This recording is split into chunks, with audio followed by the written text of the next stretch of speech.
पुष्प वर्षा यहाँ श्रद्धालुओं पर की जा रही है और ये वो उत्सव है जो अमृत स्नान का आज मनाया जा रहा है, क्योंकि सत्य सनातन की ये सबसे बड़ी तस्वीर है 144 साल में सामने आती हुई। और इस पर जिस तरह से लोग जुड़ रहे हैं, इसको उत्सव की तरह मनाया जा रहा है। तस्वीरें हम आपको महाकुंभ की बेहद खास तस्वीरें दिखा रहे हैं। अपने आप में ये तस्वीरें बता रही हैं कि कैसे आज ये सबसे बड़ा पर्व, क्योंकि उत्तरायण का दिन है, स्नान ध्यान करने का दिन है, और ऐसे में महाकुंभ 144 साल बाद जिस तरह से आया है, उसकी रंगत, उसकी रौनक, वो एक तरह से यहाँ पूरी प्रयागराज नगरी उसमें डूबी हुई, पिरोई हुई दिखाई दे रही है।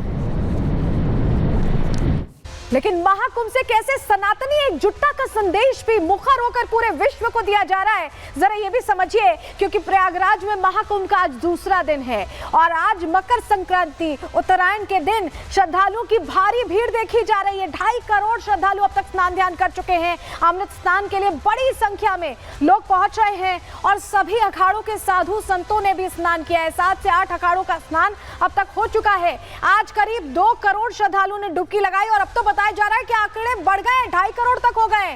देश के कोने कोने से श्रद्धालु प्रयागराज पहुंच रहे हैं और आस्था की डुबकी लगाते दिखाई दे रहे हैं। संतों में कैसा हर्ष है, जरा सुनिए उन्हें। आप किस तरह की व्यवस्था देख रहे हैं? देखिए, व्यवस्था तो अच्छी है लेकिन भीड़ अधिक है, तो इसको और मैनेज करने की जरूरत है। पूर्ण महाकुंभ के शुभ अवसर पर 2025 के शुभ अवसर पर आज का जो सही स्नान को देख करके बहुत ही हमारा हृदय बहुत ही गदगद है। जो आज की इस कुंभ की व्यवस्था को देख करके हम पूज्य योगी जी को हम बहुत बहुत शुभकामना देते हैं, जिन्होंने अपने इस प्रशासन के रूप से और कुंभ की क्षेत्र की पूरी व्यवस्था को देख करके हमारे पूरा साधु समाज बहुत ही खुश है। कुंभ तो बढ़िया है, सबसे अच्छा है, और आज का ये जैसा पर्व तो मिले नहीं, क्योंकि हाँ, आज जैसा पर्व नहीं मिले। कहने का तात्पर्य यह है कि हम गंगा माँ के पावन तट पर आए हैं और माँ गंगा की असीम कृपा है। यहाँ का बहुत ही अच्छी व्यवस्था है और कहीं कहीं अभी क्या है, प्रारंभ है, ये तो पहला स्नान है, शुरुआत है, पर बहुत अच्छा है। हम लोग कुंभ मेला में आए हैं और यहाँ पे बहुत अच्छा सुविधा है सब चीज, और गंगा मैया का आशीर्वाद सबके ऊपर बना रहे। जितने श्रद्धालुगण यहाँ पे आए हुए हैं वो सबके जीवन का ये 144 साल का जो ये महत्वपूर्ण महाकुंभ है, ये सभी के लिए पहला ही है और आगे हमें ऐसा कुंभ देखने को मिले ना मिले। तो देखा आपने संत कैसे खुश है, लेकिन सनातनियों का खुश होना कुछ लोगों की आंखों में चुभ रहा है। ये पर्व भी चुभ रहा है और वो पाप पुण्य और पॉलिटिक्स पर चले गए हैं। उस पॉलिटिक्स को कैसे जवाब दिया है मोहन भागवत ने, चलिए वो जानकारी अब जल्दी से आपके सामने रख रहे हैं। दरअसल राम मंदिर आंदोलन पर संघ प्रमुख ने खुलकर अपनी बात रखी। विपक्षी दलों को उन्होंने खरी खरी सुनाई है, क्योंकि जैसे महाकुंभ हो रहा है वैसे राम मंदिर के आंदोलन को लेकर भी अलग तरह के अनर्गल बयान आए थे। राम मंदिर आंदोलन नहीं, हमारी तपस्या थी, ये कहा मोहन भागवत ने। राम मंदिर से विवाद नहीं, समाधान हुआ। उनकी तरफ से बड़ी बात कही गई और यह भी कहा गया कि राम मंदिर लड़ाने के लिए नहीं, जोड़ने के लिए है, एकजुट करने के लिए है। राम मंदिर से रोजी रोटी का रास्ता निकलेगा, ये भी कहा। अभी आप अयोध्या जाएं और देखें तो बदल गई है अयोध्या, और उसका जिक्र यहाँ मोहन भागवत करते नजर आए। भागवत ने अपने बयान से विपक्ष पर सीधे सीधे निशाना साधा। इंडी गठबंधन ने राम मंदिर से दूरी बनाई थी और अब महाकुंभ को लेकर भी अनर्गल बयानबाजी सपा की तरफ से की जा रही है। क्या कहा मोहन भागवत ने, कैसे सीधा संदेश दिया है, सुनिए जरा। कॉलेज विद्यार्थियों के बैठक में एक रटाया प्रश्न वो पूछते थे, किसी ने बताया होगा उनको पूछने के लिए कि लोगों के रोजी रोटी की चिंता छोड़कर ही क्या मंदिर लगाया आपने। तो मैं उनको कहता था कि भाई 80 का दशक है, हम 47 में स्वतंत्र हुए, हम पूरा समय लोगों के रोजी रोटी की ही चिंता करते रहे, समाजवाद वगैरह वगैरह सारी बातें करते हैं, गरीबी हटाओ वगैरह सारे नारे देते हैं।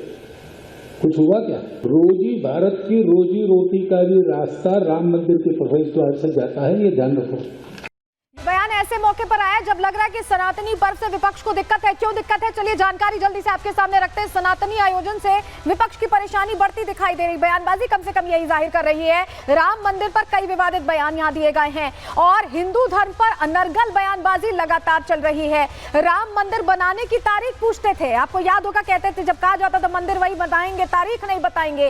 राम मंदिर बनने पर प्राण प्रतिष्ठा से कैसे दूरी बनाई, किसी ने कहा निमंत्रण नहीं मिला, किसी ने कहा कि हमें जाना ही नहीं है।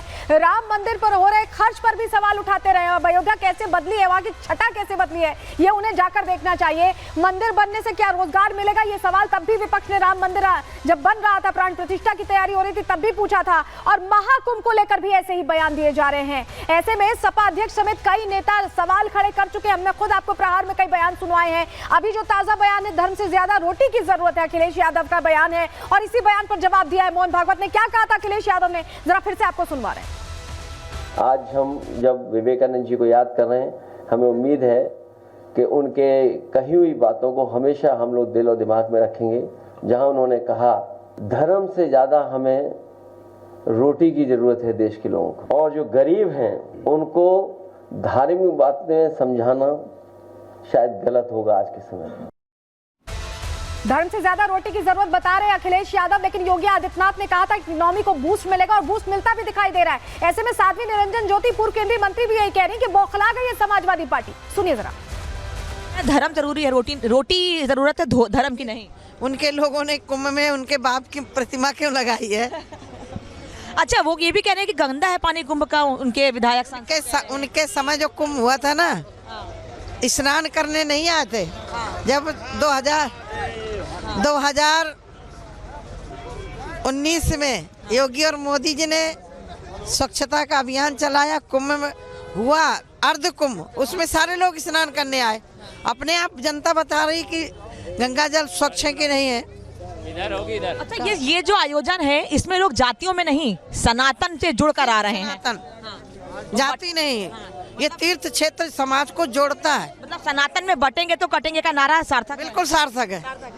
देखिए, भागवत कह रहे हैं कि धर्म के साथ ही विकास होता है, और ये होता दिखाई भी दे रहा है। अखिलेश यादव को जरा जवाब दे देते हैं, जानकारी जरा देते हैं। ये आंकड़े उनको भी देखने चाहिए समाजवादी पार्टी को। खर्च कितना हुआ है? 6382 करोड़ अनुमानित खर्च है, लेकिन कमाई कितनी आती है? देखिए कमाई यहाँ आप देख रहे हैं, 200,000 करोड़ ये अनुमान है, और इससे ज्यादा भी कमाई हो सकती है। किराने के कम सामान से कितनी? 4000 करोड़ की कमाई हो सकती है। इसके अलावा आपको बताएं, खाद्य तेल से 1000 करोड़ रुपए की कमाई की बात कही जा रही है। सब्जियां जो यहाँ ली जा रही है, 2000 करोड़ रुपए की कमाई उससे है। इसके अलावा घरेलू सामान 500 करोड़ रुपए का यहाँ पर कहीं ना कहीं राजस्व दे सकता है। दूध और अन्य डेयरी उत्पाद 4000 करोड़। ये वो आंकड़े हैं जो हम आपको बता रहे हैं कि कैसे ये तब्दील होंगे, और 200,000 करोड़ का जो अनुमानित लाभ है उत्तर प्रदेश को, देश को इससे होगा। अयोध्या में भी अगर जाइए तो अभी रोजगार के अवसर बढ़ गए हैं, लोगों की दुकानें खुल गई हैं, और ये सब कुछ हो पाया क्योंकि राम मंदिर निर्माण हुआ। और महाकुंभ से भी ऐसी ही तस्वीरें इकोनॉमी बूस्ट होती यहां दिखाई दे रही है। चलिए, ये तो बात हो गई महाकुंभ की, लेकिन अब आगे बढ़ते हैं, अगली खबर की बात करते हैं। और चलिए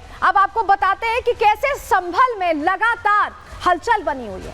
अब जो अतिक्रमण हो रहा है उस पर कैसे कड़ी कार्रवाई हो रही है, वो जानकारी अब आपके सामने रख रहे हैं, क्योंकि प्रशासन यहाँ एक्शन मोड में है। जिस तरह की स्थितियां बनी संभल में, उसके बाद अतिक्रमण का जो भू माफिया एक्टिव थे, उन्हें डीएक्टिवेट करने की तैयारी हो रही है। अब बात इसकी करने जा रहे हैं।